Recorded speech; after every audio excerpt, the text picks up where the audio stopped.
वांगुई Shao Shao से कहती है कि अगर तुमने कोई गंदा काम नहीं किया है तो फिर तुम इतनी आसानी से प्रेसिडेंट की असिस्टेंट कैसे बन गई? तो फिर चुपचाप बता दो कि तुम कितने लोगों के साथ सोई हो, 10, 20 या फिर इससे भी ज्यादा। शाओ शाओ को अंदर से गुस्सा तो आ रहा था, लेकिन वो कहती है कि आई एम सॉरी, मुझे दूसरों की ऐसी बातों में कोई भी इंटरेस्ट नहीं है, मुझे मेरे काम पे वापस जाना है, एक्सक्यूज मी। वो जाने लगी, लेकिन उसका कंधा थोड़ा वांगुई से टच हुआ। वांगुई नीचे गिर गई और कहने लगी कि तुमने मुझे इतना ज्यादा क्यों मारा? मैं तो बस तुम्हें काम के बारे में एडवाइस दे रही थी, लेकिन तुम मुझे मारने क्यों लगी? शाओ शाओ सोचती है कि वो ये क्या कह रही है, मैंने उसे कब मारा? दूसरे लोग भी शाओ शाओ के खिलाफ ही बोलने लगे, तो शाओ शाओ भी चिल्ला के कहती है कि मैंने कुछ भी नहीं किया है, मैंने उसे नहीं मारा। लेकिन चंगू वहाँ पे आ गई और कहती है कि नहीं, तुमने उसे मारा है, मैंने अपनी आंखों से देखा था, तुम उसे धक्का दे रही थी। आई शाओ शाओ, तुम्हें क्या लगता है कि तुम ऐसे ही कुछ भी कर सकती हो? तुमने अपनी बॉडी इस्तेमाल करके इतनी ऊंची पोजीशन हासिल की है, तो क्या तुम खुद को स्मार्ट समझती हो? तुम्हारे जैसी लड़की को तो सबक सिखाना जरूरी है। और उसने शाओ शाओ को स्लैप लगा दिया। बाकी सभी लोग भी उसके बारे में बोलने लगे कि वो तो कितनी शेमलेस है, पैसों के लिए क्या करती है लड़की आजकल।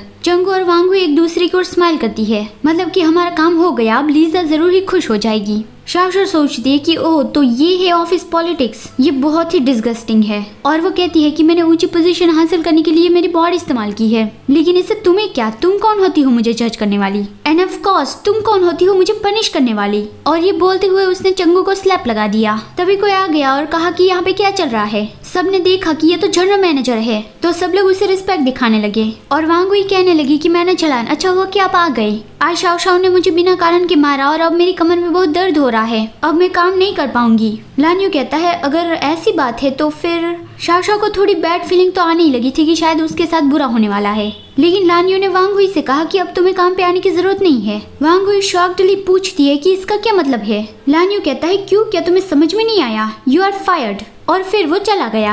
वांगुई तो शॉक में रही कि ऐसा कैसे हो सकता है। सब लोग बातें करने लगे कि मैंने तो इसकी उम्मीद नहीं की थी कि जनरल मैनेजर लान हुई को फायर कर देंगे। वो ऑब्वियसली आई शाओ शाओ को प्रोटेक्ट कर रहे थे। लेकिन दूसरी लड़की कहती है धीरे बोलो, वांगुई भी कुछ ज्यादा ही कर रही थी। वो छोटी लड़की तो सच में कुछ है, यहाँ तक कि जनरल मैनेजर भी उसका सपोर्ट कर रहे हैं। फिर शाओ शाओ लान्यू की ऑफिस में जाके उसका शुक्रिया अदा करती है। लान्यू कहता है तुम अब मेरी टीम में हो, डोंट वरी। अगर तुम मुझे सच में शुक्रिया अदा करना चाहती हो तो मुझे एक फेवर दो। शाओ शाओ कहती है क्या मैं आपकी टीम में हूँ और आप मुझसे क्या करवाना चाहते हैं मिस्टर लान? लान्यू उसे काम सौंपने के बाद फिर वापस जिनफेंग के पास आया। जिनफेंग उसे पूछता है कि क्या काम हो गया। लान्यू कहता है हाँ, जैसा तुमने मुझे बताया था, मैंने ऑलरेडी ही उस लड़की को फायर कर दिया है जो आई शाओ शाओ को बुली कर रही थी। जब शाओ शाओ को बुली किया जा रहा था तब जिनफेंग और लान्यू वहाँ से गुजर रहे थे। जिनफेंग ने वो देख लिया था कि लगता है चुटकी पहले ही दिन में मुसीबत में फंस गई है। लान्यू तुम जाओ और जो भी लड़की यहाँ पे सीन खड़ा कर रही है उसे फायर कर दो। तो फिर लान्यू ये कह के चला गया कि यस बॉस। अब लान्यू अपना काम करके वापस आ गया है तो जिनफेंग उसे पूछता है कि वो चुटकी कहाँ पे गई है। लान्यू ने उसे एक पब में भेजा था कुछ डॉक्यूमेंट्स डिलीवर करने। जिनफेंग शॉक्ड रह गया कि क्या तुमने उससे ऐसी जगह पे जाने को कहा? लान्यू कहता है उससे कुछ भी नहीं होगा है ना, मैंने तो बस उसे कुछ डॉक्यूमेंट्स डिलीवर करने को कहा है, तो उसे कोई प्रॉब्लम तो नहीं आनी चाहिए। लेकिन जिनफेंग को अभी बैड फीलिंग तो आ ही रही थी और यहाँ पे शाओ शाओ उस पब में पहुँच गई थी।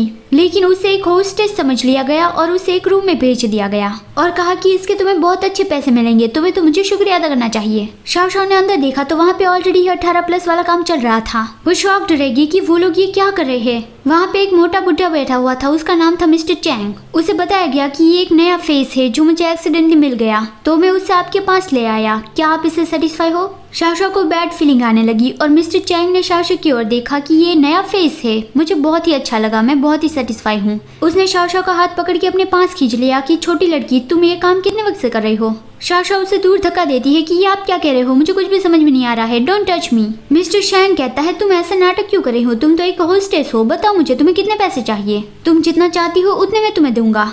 आपके लिए एक सवाल, और मुझे पता है आपको इस सवाल का जवाब डेफिनेटली पता है। क्या जिनफेंग यहाँ पे शाओ शाओ को बचाने आएगा या फिर नहीं आएगा?